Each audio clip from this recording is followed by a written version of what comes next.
Welcome to Season 2, Episode 34 of the Bulls REKAP Podcast. I'm Will Gottlieb of the Chicago Sun-Times.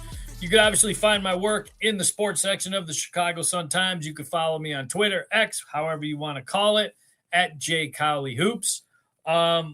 Look, we are in an exciting time. I don't remember a summer, well, we're not summer yet, but a spring where I've actually been like, man, I kind of can't wait for June draft. And then I can't wait for summer league. Then I can't wait for camp. Usually I'm in just shutdown mode. I'm like, I don't give a damn what the Bulls off season is. I don't give a damn what it looks like. This feels different. Obviously a new front office helps.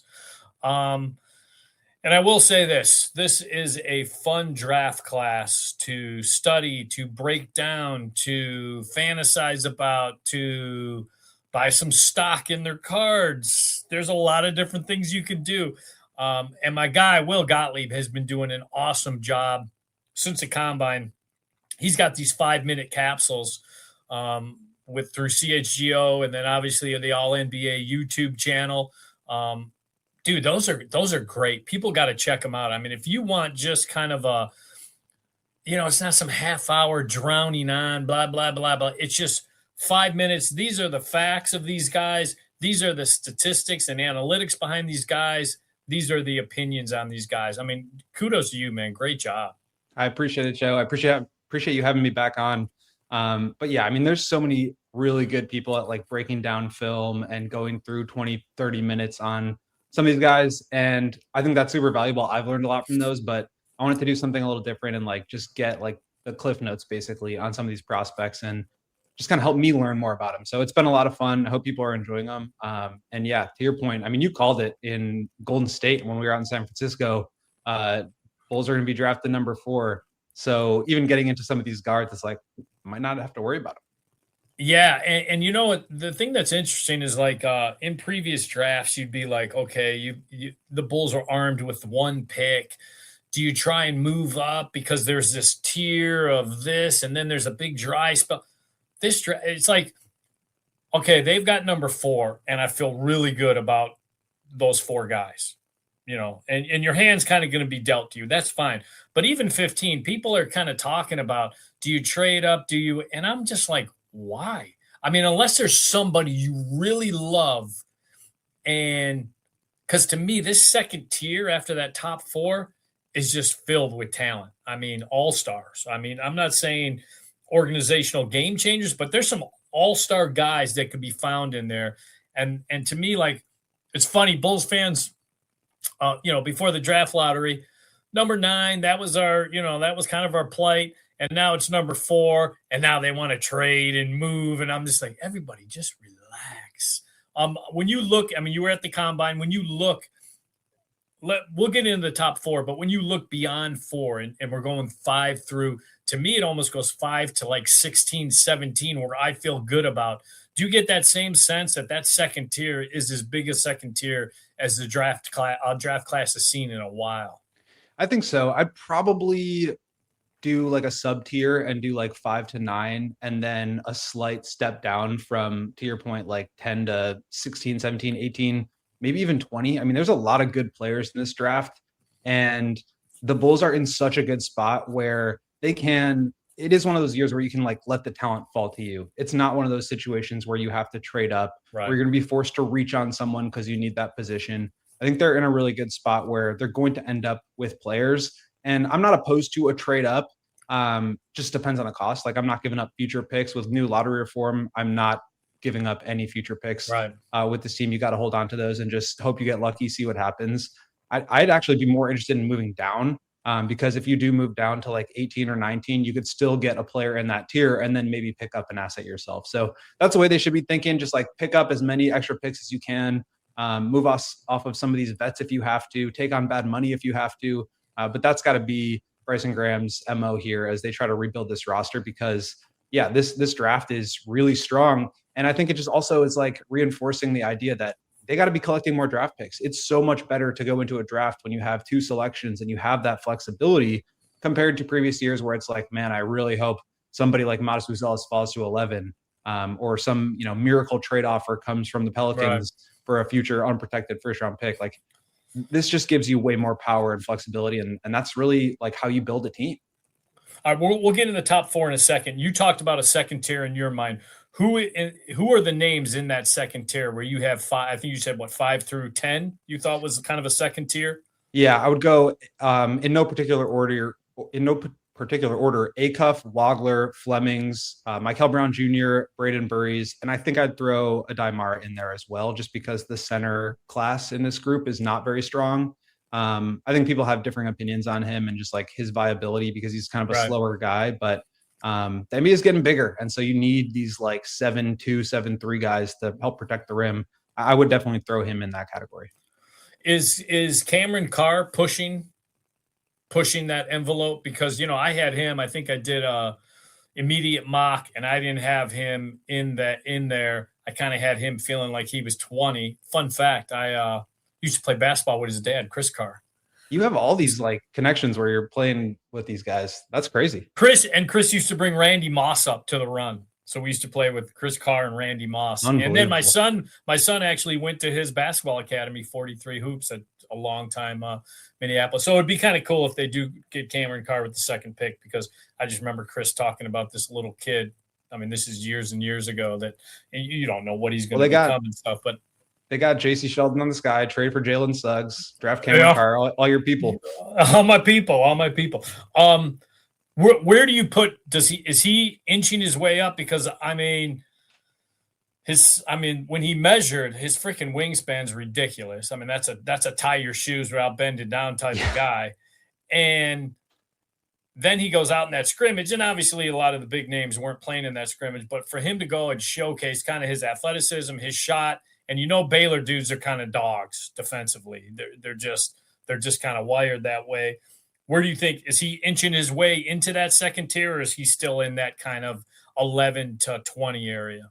I think he's probably towards the top of that third tier where it's like 11 to 20. But I would say like him and probably Morez Johnson Jr. from Michigan were the two biggest risers at the combine. The measurements, as you mentioned, I think it was like 6'5" with a 7'1" wingspan for Carr. The athleticism is crazy. He was dunking everything. He made a ton of threes in that scrimmage. And that's what you want to see from these guys, is like the guys that are supposed to be like mid first round guys. If they're competing against a bunch of second rounders and late first guys and undrafted guys in those combine scrimmaging, like you want to see them really pop. And that's what he did. So he shut it down after one game. He looked really good.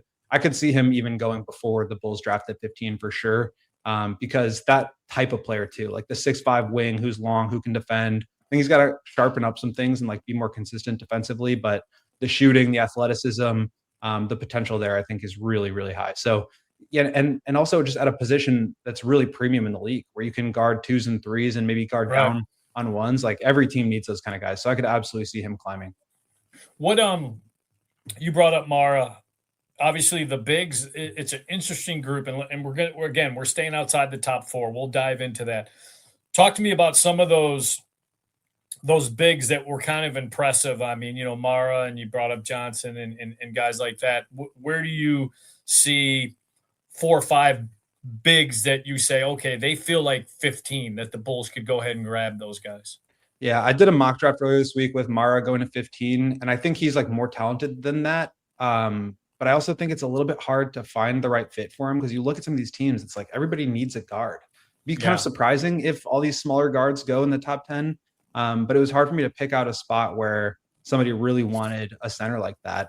I do think he's that talented, really good as a facilitator and like a post hub. Really, really good rim protector, moves his feet actually pretty well, can play good drop coverage. So I like him.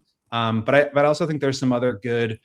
There are maybe a little bit more 4-5, and that gives me some pause. Hannes Steinbach from Washington, Jaden Quaintance from Kentucky, and then Morez Johnson from Michigan, as I mentioned. I think all those guys can play some center, but I just wonder where the league is trending. This was something that Michael Reinsdorf brought up in that Zoom presser, was that when he was looking for the next executive, he wanted someone that was going to be ahead of the curve on team building. And I wonder if you're drafting like 6'10" guys to be your center, is that going to be the future of the league, or are those more power forward types? So I think that's all the more reason why I would take Mara a little bit sooner. But Steinbach, incredible rebounder on both sides of the ball. That's becoming really valuable in the league right now.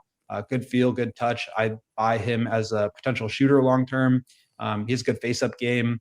Does not really protect the rim at a high level. So it's like, does he feel like a young Vooch? A little bit, right? Because he doesn't really protect the rim, but he's got good feel. Not the passer that Vooch is, but that could potentially be developed. And then you've got Merez Johnson, who I think is probably going to be a lottery pick at this point. Super athletic, versatile defender. He's a dog. Like, he would be the right kind of person you would want to build around. And then the mystery guy is Jaden Quaintance, who probably is the best defender in the class. Unbelievable athlete. Unreal athlete. Yeah. But like, is his knee right? And I'd feel much more comfortable drafting him at 15, knowing the Bulls also have 4. If that was your only pick, I'd be a little bit more freaked out about that. But if any of those guys are there at 15 and they want to go with, what about Senick Jr.? Did he impress you at all? He's a little bit more raw, but I think the skills are, and like the tool set that he has is really compelling, where it's like long rim protector and also can shoot it. I think he's got to like learn how to play the game a little bit more. But he's young. He's like 19 years old. He'll figure that out. So I wouldn't be opposed to that either, but I probably have him just behind some of those other guys. Right. So I think he's like one of those, could he be like a Miles Turner type that can really shoot it and protect the rim? Or is he going to be more of like, Tyler Smith, kind of one of those guys that you'd hope turns into that, but really doesn't quite get there? That's kind of the range I see for him. And I know Tyler Smith is, not really factoring in much right now, but he was somebody I was definitely high on in the draft a couple of years ago. The funny thing is with these top 4 that I still can't wrap my head around is I think AJ DeBonce is number 1. Okay. That's just how I feel. I just think there's something there. He's kind of got an it factor. But I think it's so close between him and Boozer. And for some reason, Bulls fans feel like Boozer's like some consolation prize if he falls to 4. I don't understand why people can't comprehend one of the most dominant freshman seasons in years. I mean, he out Cooper. And I'm not saying this idea that he's not that there's something wrong with his athleticism. First of all, I don't think is 100% accurate. Just looking at what he did at the combine. Is he this high flying, Caleb Wilson type Sean Kemp? No, he's not, but you can't discount IQ. You can't discount the trends right now in the league where it's not about your athleticism. It's about Luka putting you on his shoulder and slow pacing you to the hoop, or Joker just kind of out IQing you. And you go down the list right now and see just the high IQ guys in the NBA who might not be considered this great athletes. And I think Boozer is a better athlete than all those guys. I don't understand what's getting lost in the translation. If he falls to 4, I would be ecstatic. I would stumble getting the ticket up to the freaking podium. Here's the way I've been describing it. This is the Caleb Williams. I'm doing the Caleb Wilson. It's thing. If he comes to Chicago, just get ready for that. Yeah. This draft is like the Caleb Williams, Drake May, Jaden Daniels draft, and you're drafting 3. You just take the best guy who's left. Yeah. Like, these are the clear top 3. Don't overthink it. And if it's Wilson, you take him. If it's Boozer, you take him. But I'm with you. Like, you look at the best players in the league right now: Luka, Shai Gilgeous-Alexander, Jokic. And then obviously you have like the freak of natures, Wemby, who's just one of one, right. And Giannis and guys like that. But the real like Luka, Jokic types are playing at their own pace. They are physically dominant. They are incredibly high feel and incredibly skilled. And I think that's kind of like the archetype that teams want to build around right now. So I'm extremely high on Boozer. I do understand the questions that people have about his athleticism, but I don't think that not being an explosive athlete makes you have less upside. I think there's a very good chance that he's the best player in this class. I think you could say the same thing about AJ Peterson and Caleb. But Boozer, I mean, if he falls for, you have like a franchise player that you can build everything around. I don't think that's necessarily the case with Wilson. I think he's maybe more of a complimentary guy, a very high level complimentary guy. It's not a knock on him, but Boozer is someone you can build a whole system around. And that's like what we've been talking about for years. This team needs is like, they got to get a guy. Boozer is a guy. Yeah. Why do you think So say if it does come down to Caleb Wilson, and you just said something where you don't know if is it just because there's a rawness there that it's hard to identify? Okay, I feel like I can't touch the ceiling because of the rawness there. It's just cloudy. I don't know how high the ceiling is. I mean, I think his ceiling is really high. Don't get me wrong. I didn't see as much in terms of like creating his own shot. And if you're talking about the very highest level, that's what it's all about, is like creating space and consistently being able to score, or at least facilitate and get your team a score when they need it. So I think Wilson is an incredible athlete. He's an incredible rebounder. He was very, very productive at a young age in college, which is really important when you're talking about evaluating and projecting guys into the future. Great rebounder. The thing that I was most impressed with is his passing. Like, he did a lot of high-low passing with Henry Visar at UNC, some live dribble passing. Like, could you maybe put him on the ball a little bit more and let him run some pick and rolls? I think that's a possibility, maybe down the line a little bit. But the shooting is not quite there, especially from long range. Like, the mid-range stuff is actually pretty impressive too. So he's got a lot of tools, and I'm very excited about what his upside can be. I just don't think at this point I would say that I'd be more confident in building an offense around him than I would AJ, Darren, or Cam. Right. The guards, you went through that list of guards, and obviously there's going to be a run of guards. They're not all going to go consecutively because there's so many of them. Someone's going to say, well, we're going to mix a big in here. So, this idea that after 4, it's going to be, Acuff and Flemings, and then it's just going to go make a run. I mean, there's a chance one of them could fall down to 15 if there is a rush on some of these bigs, because, like you talked about, what if all of a sudden the league is like, oh, well, this is the way the league's going, have 2 bigs, so go ahead and grab one of these bigs. I want to talk about these guards. Here's my order of them. I think Acuff is number 1, and I am not scared of his height. I don't think he's not Derrick Rose explosive. I don't know why people are all of a sudden making it. He's this great athlete and stuff. That's not his game. The Dame Lillard comp is actually more realistic to me. I have him number 1, but if I'm that team, I have to have the right coach and the right other pieces in place. I'm not drafting him with a clean slate. I'm just not, because you're just leaving a big hole in your backcourt that you're going to have to build a team kind of around. To me, he's more almost a finishing piece than he is a startup piece. But I do love a lot of things about him. The guy I like number 2, he scares me a little bit because he's got a little LaMelo feel to him. I love Mikal Brown Jr. Yeah, I just think he's a lot of fun. His shooting, the geometry of what he shoots and changes the floor is one thing. I don't think people are giving his passing enough credit. I think he sees the floor really well. I love his size. I love his athleticism, explosiveness. I get a little nervous. Does he got a little too much LaMelo in him? But so I have him 2. I have Cameron Carr 3, Fleming's 4, and Wagler. Wagler and Burries are kind of like back and forth with me. There's something that makes me a little nervous about Wagler. A guy that just kind of comes on the scene like he did, and credit to him for being, a worker and the system.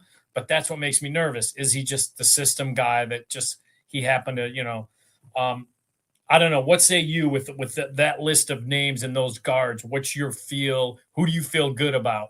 Yeah. So the first thing I would say is, like, when I talk about having them all in the same tier, what I mean by that is, like, I think you can make an argument for any person in any order. Right. So I'm not sitting here saying any of these guys is like way worse or way better than any of the others. And so much of it is team related too. Exactly. Who's the context the is who's huge. the fit? What's the system? I mean, you might be picking a guy who maybe it's Fleming's over Acuff and Brown because he fits what you want a little more. Exactly. If you're talking about like a blank slate, though, I think I would go Wagler first, because I think the big thing that scares me about a guy like Acuff or Mikal Brown is, like, what happens if they don't turn into a star type of offensive creator? Like, can they kind of scale down and play a complementary role? I have a little bit less confidence in that, and not to say they can't do it, but I just think Wagler, I feel more comfortable with him because of the shooting. The shooting is really good. I think his that's a feel great is point. really good. He's like very frail and very skinny, but he plays with a lot of physicality, gets to the rim, gets a ton of fouls. So I like that. And I tweeted this out the other day, but it's like, I'm always hearing about, the Illinois kid this year. Everybody's always, we're in Chicago. Everybody, all the security guards at the Bulls games are talking about him and all that stuff. So I'm always like a little skeptical. But he really, he's going to be a player. I like him a lot. I like Michael Brown as well. For me, the comp is Jordan Poole, and that like sounds pretty scary. That's scary too. That's also scares me. Yes. The talent when he was with the Warriors, it was like he was amazing. He was a huge piece behind their championship run in 22. But also there's like a lot of downside, a lot of boneheaded plays. Yes. And so I feel like he's the furthest away. So again, depends on your team. If you're willing to wait it out and develop him, then I think he could end up being the most talented of the bunch. But it's just like you're not going to get somebody that can help you win at a high level today if you draft him. I have a hard time with ACUP because he's 6'2". I think smaller guards it's just tough to make a living. Yeah. And you see guys that stand out. Jalen Brunson is incredible. Dame, to your point, I think he could be that good offensively, but he needs to be that good offensively if he wants to be that to kind stay of on the player. floor. Yep. Exactly. Yep. Because he's a very poor defender. But his passing is like really good. His off the dribble shooting, his shooting numbers were like outrageously good. So I am pretty confident in his ability to be a good offensive player, but I think he needs to be a really great offensive player in order to survive. So I just have some questions about all these guys. That's the question for him. I like Flemings a lot. He's probably the best defensive player of that group, but maybe the lowest ceiling offensive player. I think he can really, be a floor general. The shot is like a little shaky, but he did make it at a pretty good rate last year. And defensively, like I said, he's the best of that group. So it's so context dependent, but I really like all these guys. But I will say this, I'm glad the Bulls are not drafting in that 5 to 9 range. Right. I think the drop off from 4 to 5 is pretty significant for me. Mm-hmm. And any one of these guys could hit, but I don't know if I feel confident saying like, this is the one that's going to hit. And so it's just like, it's a different category, I think. So the Bulls are like, I heard you and Cap talking about it the other day. Like, I think there's a clear between Caleb or Boozer and Acuff, if you have him at 5, which I totally understand. I'd feel so much more confident. Cap's drinking that Acuff Kool-Aid. I'm like, so look, he was incredible. I mean, I totally get it. Yeah, I look at the way the draft, the mocks or the way the draft is lined up, and to me, like, I was playing the game of, okay, what would be the perfect, like, I think if Acuff goes to Brooklyn, I think it's terrible. Now, before Jason Kidd got fired, if Acuff went down to Dallas because of Cooper and the front court, the athleticism and the rim protection they have, to me, Acuff in Dallas is no brainer. That's where I think he could flourish because he opens up things. He's a great lob passer. He's got a decent little float game that he showed. And it just, I mean, they covered up Luka's bad defense. They could cover up his bad defense. And so I thought that would be the perfect landing place. Yeah. Yeah. I love that. I don't know if he'll fall that far because they're at 9. That's the thing. Yeah. Yeah.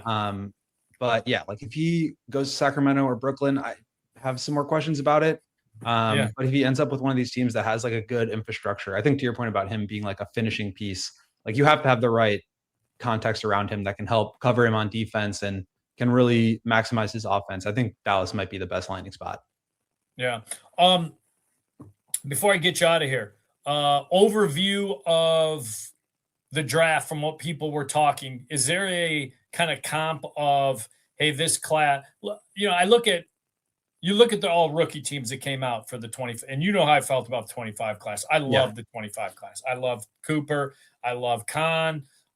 Even like the first and second team, I look at those 10 young men and I'm like, wow, this league's in a really good place. Just seeing how VJ played in the playoffs. I mean, he had his down moments and people kind of killed him in a couple games, but and Harper, I mean, oh man, Harper is just unbelievably good. And by the way, Rutgers, what the hell were you doing? I don't know what happened there. What the hell happened there? That should be a 30 for 30 that needs to be explored years from now. What was the feeling at the combine as far as, hey, this class, because 27 and 28, again, so much can change, but 27 and 28 feel like kind of 24-ish, where it's kind of a womp womp. I mean, you may get a guy, but it just feels like there's going to be a drop off. 25, 26, both feel like they were going to be special. What was the talk as far as this feels even deeper than 25? Yeah, I think the big difference is there's not a Wemby or a Cooper at the very top. Like Dabansa, I think is really good. I would not put him in that same category. No. Those guys are like absolutely generational. And I'm not like ruling that out for Dabansa, but I don't think he's in that same group. But I think from like 1 to 4, I think about this sometimes where it's like, where would a Dylan Harper, a Con Knipple, VJ Edgecombe go in this draft? And I think you could make an argument that any of them would be in that same group, or even behind the top 3 guys in this draft. So I think the like 1 through 4, I guess what makes this draft really good is like the quality of 3 and 4. I feel like both of those guys could be number 1 in a lot of years. I think 5 through 10 is strong. I don't think it's like way stronger than a lot of drafts. I think 11 through 15 is pretty strong relative to other drafts because you have a lot of guys that could end up being like high level starters in the league. Last year's draft was just so good. I just feel like 1 through 15, with the exception of 12, happened to be really good players. Unfortunately, the Bulls had the 12th pick. But I think it kind of falls off in the 20s and 30s. So many guys are going back to college, especially a lot of the big men, which makes it just like a little weird and imbalanced. So it's a little bit hard to evaluate for me past that. But I think with the depth of talent in the first half of the lottery, and then, or even like through 15, like again, the Bulls are just in such a good spot with having 2 of these picks in ranges of the draft where there is a lot of high level talent. All right, we're going to play a quick game called What Would Will Do? Okay, let's do it. All right. You're in charge of the Bulls. Is the first one Kenny Atkinson or Tibbs? No. We're going to save that for the Cali rant. You are in charge of the Bulls hiring process for the coach. Sweeney or Bliss? I don't really know too much about Bliss, so it's hard for me to say him. Sweeney's been somebody that's like been kind of on the radar as like, oh, maybe he's the next guy to get a head coaching job. Good defensive pedigree, has been to the finals with the Mavericks, and is obviously doing a great job with San Antonio. So I'd probably lean him. Yeah, I like a guy that I see key players go into out of the timeout right before they take the floor. And you're seeing that with Sweeney. It's like, okay, why are they checking in with him right before they go out there for key moments? He must have some nice intel, or he must be a calming voice that they like. Exactly. Yeah. I will say this though, as we get deeper into as I get deeper into my career on the beat, the like number one important factor for me has changed from like basketball on the court stuff to who's going to be the best to cover and who's going to give me the best quotes and who's going to be like the best relationship guy. So we got spoiled with Billy, man. He was great with us. So whoever it is, I hope they can make our lives easier. Yeah. You are the Washington Wizards and have the number 1 pick. Who do you take? And you are the Wizards. You have their team makeup. I think I would have the hardest time saying no to Dabansa. I think that's the real reason why he's going to be the number 1 pick. But I might trade down and try to get Boozer and then trade Anthony Davis, because Boozer and Sarr as the front court of the future is really good. I don't think you're banking on AD right now to be like there in 2 or 3 years. So I wouldn't have a problem drafting over him or getting another guy like that. But if you can move down, pick up another pick and still get Boozer, that might be my move. Okay, you are Utah at number 2. Dabansa is off the board. Who do you take with Utah's current roster? I go Peterson there. I think they have such a strong front court already. Lowry, Jaren Jackson. You bring back Walker Kessler. Incredible defensive front court. The rebounding is shored up with Walker Kessler. You need another complementary scorer. And I think Darren Peterson, like he had a weird season, right? Like it was just a bizarre situation. Right. But I think he's the most talented player in the draft. And so if he looks more like he did in high school, I think you've got yourself a star. Yeah. The only thing that makes me nervous about that is Ace Bailey and Peterson. Yeah. I wonder, could be interesting. I wonder if they trade up and just like go get, and it's Ace and 2 for Trey Johnson and 1, and they kind of flip flop there, and you get Ace and Darren. Well, he's not the hometown, but the BYU kid, and on the Wizards, and then you still replace the 2 guard on Utah. Okay, Dabansa's gone and Peterson's gone. You are number 3. what would Will do? With I would go Boozer. With Memphis. For Memphis. Yeah. I just think he's, I don't think it's a huge gap, but I do have those three in a higher tier than I would have Wilson, like his own tier at 4. Again, gotcha. I think Wilson's going to be awesome, but Boozer's already awesome. You are the Bulls at number 4, and you've traded Josh Giddey for a future first-round pick. So you have a complete clean roster. I'm good at my job. You have Modest and Trey Jones. What does Will do? At 4, I'm still going Wilson. It's a little weird because you got Modest, you got Noah, you got Leonard Miller. They bring Caleb into the mix, but they're just a complete blank slate, and they need to get the most talent in the room. The Bulls should just be like happy to be here. This was the draft to move up in. They got so lucky. Take the best guy. Don't overthink it. All right, last one, and then I'll get you out of here. There's a bus. Peck and Big Dave, your coworkers, your foxhole guys. It's going off a cliff. There's another bus. Joe Colley and Casey Johnson, 2 dads. Oh, my God. Peck and Big Dave are single. My brothers or my fathers? Your brothers or your fathers? Guys that have kids or no? Uh-oh. One of us froze. Say it again. I missed the last part. I said, what would Will do? What would I do? I don't know. That's impossible. I'm trying to turn into Spider-Man and shoot webs and catch both buses. I don't know if I can do it. Always save your coworkers. Always save your coworkers. Yeah. Maybe I just gotta, because they just make my life so easy. They make my life so easy. But that would haunt me forever. Well, I love having you on here. Anybody that's on the internet, please go check out. It's on CHGO. It's on All NBA YouTube network. I mean, it is. You just want to. It's a rabbit hole because I start watching one, then another, and they keep giving it to you. And I'm like, oh, these are good. These are good. That's what I want to hear. Any Bulls fans that want to hear about all these different prospects, go check them out. Dude, tremendous job, man. I love it. Appreciate you, Joe, man. Good catching up. It's been a little while. Yeah, we'll talk soon. All right. Thanks for having me. All right, no problem. Will Gottlieb, my guy. I love Will. Smartest guy on the beat. Much smarter than my dumb ass. So, all right, let's go to the rant. Cowley Island. Probably called this a year ago. Told all the Cavs writers last year, before this time, going into the playoffs, you got the wrong coach. You got probably one of the more talented teams in the East, and this is last year. Jared Allen. Mobley, Defensive Player of the Year. They didn't have Harden at the time, but they had Donovan Mitchell. I mean, you're talking, and you add James Harden to it. You got some Hall of Famers right there. Kenny Atkinson is a used car salesman pretending to be a coach, and people doubted it. This has been, first of all, the Eastern Conference. This is embarrassing.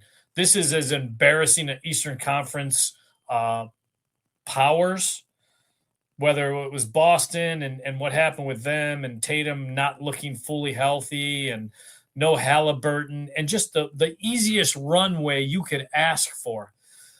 And Kenny Atkinson, you are dominating a New York team who's obviously rusty.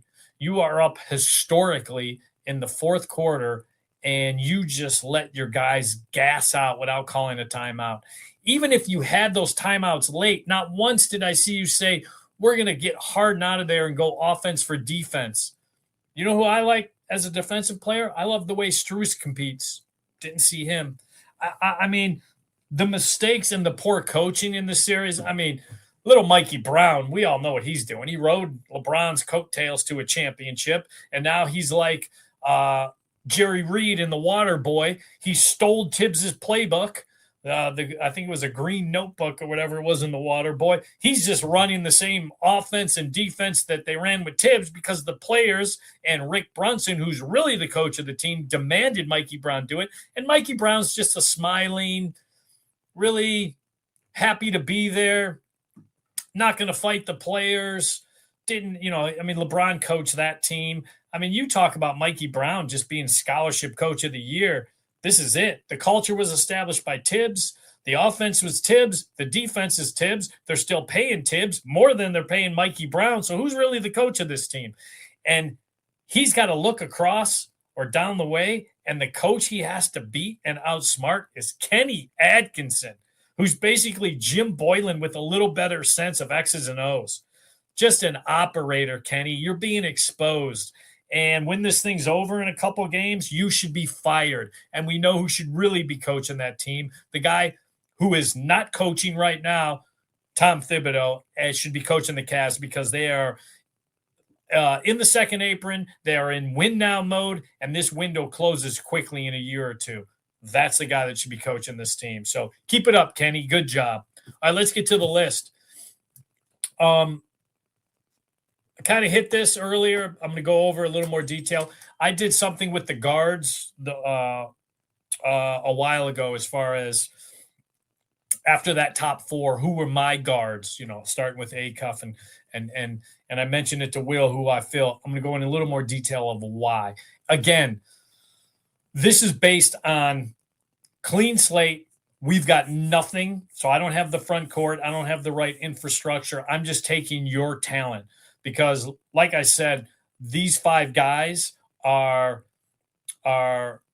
predicated on what's there. Like Acuff, if I'm Dallas, I would love for him to fall down to 9 because I've got the players to support him. I've got a lead dog in Cooper. You don't have to come in and be the lead dog, my guy. I've got rim protection. We showed that with Luka Doncic, that we got guys, when healthy, that could protect the rim. So there's a lot in place for a guy like Acuff to come in and succeed. Do I take him with a clean slate? Let's find out. All right, so I'm going to go from the Wagler. I get Will's point. He actually made a really good point that makes me rethink it. But out of the 5, he's a shooter. I call him poor man's Con Knipple because I think he could kind of do a lot of things. I need to see more. And in private workouts, he's going to have to show a lot. But right now I got him at 5. 4, Kingston Fleming. A lot of things I like about him is athleticism. His shot's kind of funky. I know a couple players that played college ball against him and Mikal Brown this year, and they both thought Brown was a much bigger problem than Wagler. So I'm going to take their word. I'm sorry, than Kingston Fleming. So I'm going to take the word. Cameron Carr, there's a lot of things I love about him. He's a little bigger Donovan Mitchell to me as a comp, and a better defensive player than Donovan Mitchell. But the long arms, shooting ability, and just crazy athleticism, finisher, I have him 3. Mikal Brown Jr., I mean, in a year from now or 2 years from now, I'm sure someone on Twitter is going to do a gotcha because he might be poor man's LaMelo Ball. Crazy passes, stupid things, bad shots, or he could be really, really vicious and good. I just like his ceiling. His ceiling's a little scary, but I do like his ceiling. I have him number 2 and number 1 just because he's just a flat-out scorer. If I'm a clean slate team, I will now build players around him, whether it's through free agency, next year's draft, however I have to do it. I will get bigs. I will get rim protection. I will get a off guard that could help cover up your poor defense. And the thing I will caution you, his defense was horseshit, okay? There is something to be said because we went through this with McDermott. When the Bulls drafted McDermott, defensively, he was horrible. He was told by his dad, who was his head coach at Creighton, your defense needs to be horrible because you can't pick up fouls. Look, McDermott wasn't a great defensive player. He was a pretty good team defender, better than what people thought, but he wasn't the greatest, didn't have the greatest footwork, didn't have the great athleticism. There's probably some of that where Acuff is told, don't grab guys, don't wrap up guys, because if you're off the floor, we're screwed. And maybe that was just the way he had to play in his 1 year. So I will caution you that he might not be as bad a defensive player as we all think, because maybe that's just what he had to do. But there's a lot of evidence that there's just some turnstile defense that makes me a little nervous. But again, for going 1 through 5, I still think he's the best because I just think offensively he can be a 24, 25 point scorer per night. So that's it. Loved having Will on. Again, check out his videos. He's done a great job, since the combine, breaking these guys down. They're nice, quick hitting 5-minute videos. They're great. So I'm always thankful that he comes on because, like I said, he's just love his mind and the way he thinks about things. So, and until next week, I got next.